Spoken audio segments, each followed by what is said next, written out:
Do chocolate bunnies have anything to do with your heritage? Hey guys, welcome back. Greg and Ryan here, and we're breaking down Twin Peaks episodes 3 and 4 for you. But before we get into it, make sure to hit that subscribe button for even more awesome GameSpot universe content. We got movies, comics, TV, all kinds of great stuff. We got a lot in these episodes. We got Mr. Jackpots, Bobby Briggs returns, and Wally Brando. Wally freaking Brando.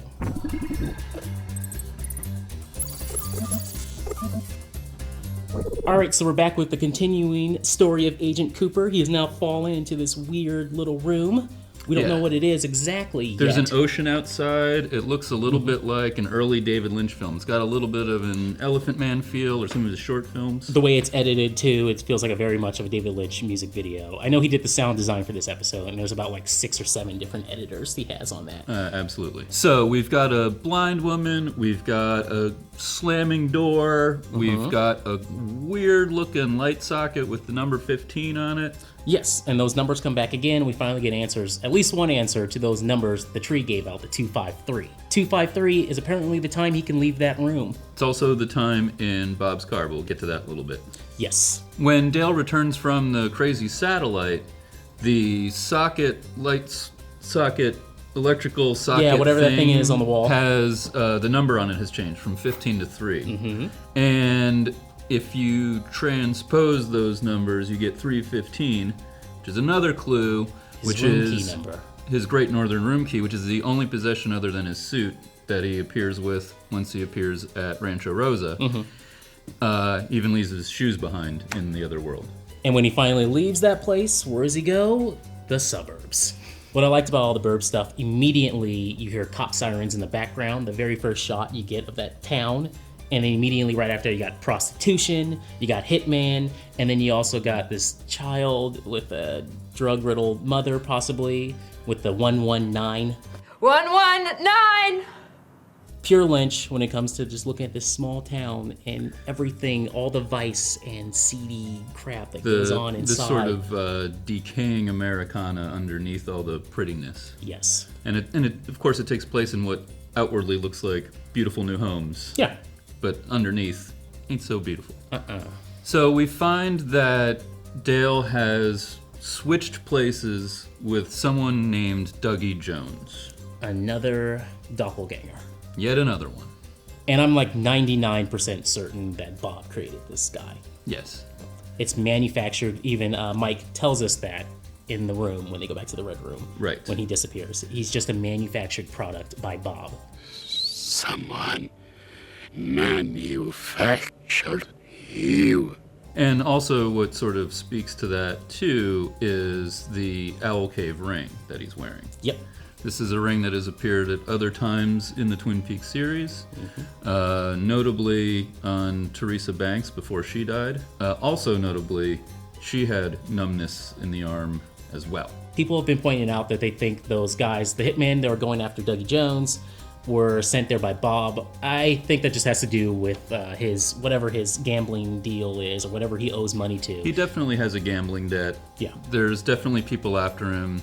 The bumbling hitmen are kind of a callback to Mulholland Drive, where we saw bumbling hitmen there. And in that case, they were maybe the lowest form of pawn in a scheme, but they definitely weren't like direct operatives for someone like Bob. Yeah. After Dale is taken away from the Rancho Rosa community, he finds himself in a casino. And this is where we learn that it's really not precisely Dale Cooper we have.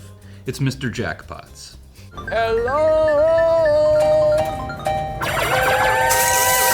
Now he's being guided by something in that room to get him to go to each machine, and if you look close, it is a little hole to the Red Room. Right. So there's maybe a chance here, and we're seeing a little bit off and on that maybe Mike is trying to guide him through his reintroduction after 25 years. Someone in that room is helping him. Maybe not Mike, it could be Laura, it could be Leland for all we know. But someone's trying to help him and give him cash or something to get him on his way. I don't know yet, but they're guiding him. Someone is guiding him, obviously, through these parts. He's getting help. Yes. Finally, in episode 3, we see the return of two of my favorite characters in the whole series, Agent Albert and Agent Gordon Cole. What the hell? What I love most is that very first time you see them, they're breaking down this weird case that's going on, and there's a picture of a supermodel, another picture of two just women in bikinis, you got a gun, and a little boy. All that stuff is just for people like us who are watching, taking notes, going, oh, okay, we got to remember this down the line. Yeah. It's just Lynch fucking with everything. I think it's nonsense. It's complete nonsense. These are two of the most iconic personality characters in a series of iconic personalities. Yeah. The stick-in-the-mud Agent Albert, who hates absolutely everything, and the, sort of caring, almost generous heart of Gordon Cole, that are these, sort of driving forces in the FBI realm of Twin Peaks. And finally, at the end of that episode, we got a cool shot in Cole's office, where you have that big mushroom cloud poster hanging on the wall, the American flag, his red phone. That's all David Lynch telling us we're all fucked. The absurd mystery of the strange forces of existence. Okay, that's pretty much all we have for episode 3, but let us know what you thought in the comments. Yeah, who's the woman in the room knocking on that door? And what is Major Briggs doing in space? I have an idea about what Major Briggs is doing in space, though, in this next episode. Yeah, let's get on to episode 4. So, episode 4 opens with Mr. Jackpots still at the casino breaking the bank. He's cleaning them out. Now, I don't think we saw very much going on in that sequence. No. It's just sort of plods along, and if there's anything that you noticed that we didn't, also let us know about that. I'm dead. He gets a limo ride home to the house with the red door, and after he gets out of the limo, there's an owl circling overhead, which leads to maybe the possibility that in addition to him being manufactured, his whole family could possibly be manufactured by Bob. Just the clues are there to tell you that something's wrong here. The way that Naomi Watts' character talks to him after you know he's not right in the head, there's something wrong, and they continue to still treat him like he's normal. And we've also seen Naomi Watts play a manufactured character before in Mulholland Drive, where Betty was sort of the doppelganger of Diane Selwyn. Yeah.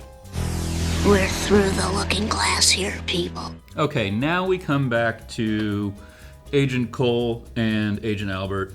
Yes. They have now traveled to see Bob Cooper. He's been captured.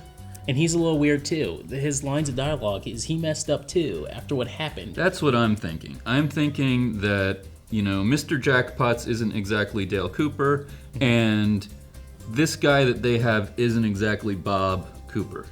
He definitely appears messed up. He does not seem as coherent as he was before. I will tell you the whole story, all its twists and turns.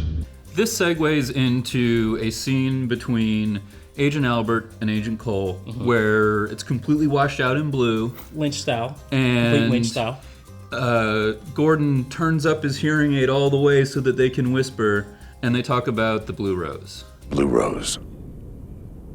It doesn't get any bluer.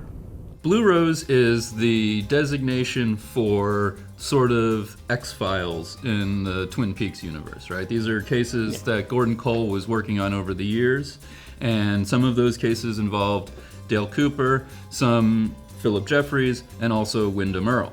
Now, there may be a connection to Blue Rose and Project Blue Book, which is a classified operation that Major Briggs was a part of. And also Wyndham Earle. We also know that research from Project Blue Book led to discoveries of the White and Black Lodge. And somehow, some way, I think this connects to Ruth Davenport's murder. I'm gonna take a shot at this. I believe that body in the room is Major Briggs. That seems like a stretch to me. You get his floating head saying Blue Rose. Alluding to the decapitation. Again, little things like that pop up. I don't know. I can kind of see it, but I'd like to see what other people think in the comments. I think Bob killed him. This is my theory. I think Bob killed him. Oh, shit, buddy. I gotta dig a little deeper. There's no Pepe Silvia. You gotta be kidding me. I got boxes full of Pepe. Okay, now for some quick thoughts. This episode had two of our favorite scenes so far in the series. Easily. And honestly, they're the ones that sold me on it. I was a little bit skeptical leading up to this, but the first one that really got me was the reintroduction of Bobby Briggs and his meltdown overseeing the photo of Laura.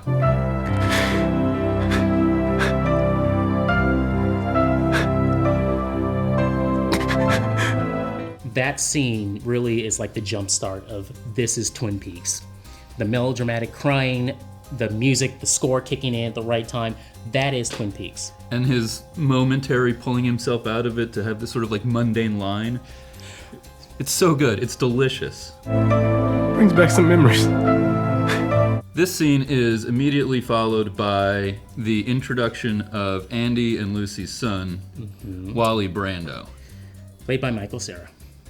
From Alexandria, Virginia, to Stockton, California, I think about Lewis and his friend Clark, the first Caucasians to see this part of the world. Michael Cera turns in this bizarrely kind of cute impression of Brando, and from The Wild Ones. It is hilarious. The group that I was watching the show with, we were having a hysterical laughing fit. I missed half of the dialogue during that scene just because we were laughing so much. He recites a poem. Yes, now there are just a couple of tidbits out of that I think are worth mentioning. One thing that he says is that my shadow is always with me, except that when it's cloudy or at night. He also says to Sheriff Truman's brother, Sheriff Truman, my dharma is the road, your dharma is... And we shall see where that leads. It's worth mentioning, too, that Sheriff Truman's brother, Sheriff Truman, is played by Robert Forster. Yes. And he's now one of several actors we've seen from Mulholland Drive. So we had him, Naomi we Watts. have Naomi Watts, Brent Briscoe is one of the cops, and also Patrick Fischler was in the Vegas Tower answering to, we think, the billionaire. Oh, that's right. And that character, of all of them, is the most similar to his character in Mulholland Drive, who saw the man behind the Winkies.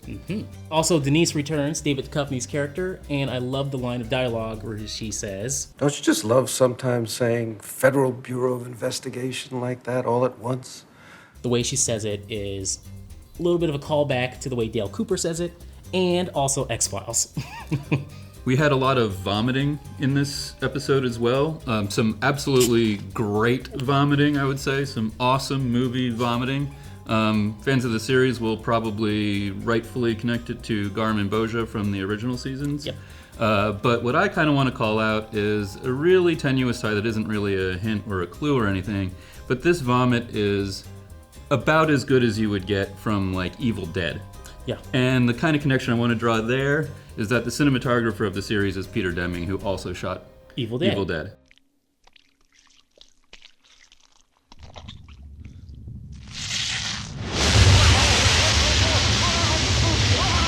Those are our thoughts and theories on episodes 3 and 4 of Twin Peaks: The Return. Definitely hit the subscribe button if you want to check out more down the road. And last note in the comment section if we may have missed anything. Until next time, see you guys later.